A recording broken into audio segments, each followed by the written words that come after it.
পবিত্র লাইলাতুল মেরাজ শরীফ এর ফয়ুজত লাভের উদ্দেশ্যে এই আমলটি করা উত্তম। পবিত্র এশার নামাজ আদায়ের পরে 2 রাকাত করে মোট 12 রাকাত নফল নামাজ আদায় করবেন। প্রত্যেক রাকাতে সূরা ফাতিহার সাথে অন্য একটি সূরা মিলিয়ে পড়বেন। নামাজ আদায় শেষে এই তাসবিহটি 100 বার আদায় করবেন। সুবহানাল্লাহি ওয়ালহামদুলিল্লাহি ওয়ালা ইলাহা ইল্লাল্লাহু আল্লাহু আকবার ওয়ালা হাওলা ওয়ালা কুওয়াতা ইল্লা বিল্লাহিল আলিয়্যিল আযীম। অতঃপর এই দোয়াটি ইস্তেগফারের উদ্দেশ্যে আদায় করবেন 100 বার। আস্তাগফিরুল্লাহ রাব্বি মিন কুল্লি যামবি ওয়া আতুবু ইলাইহি।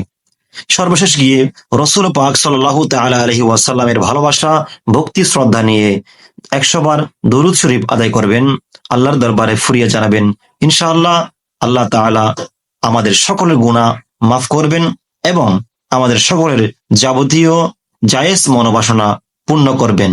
ধন্যবাদ সকলকে। আসসালামু আলাইকুম ওয়া রাহমাতুল্লাহি ওয়া বারাকাতুহু।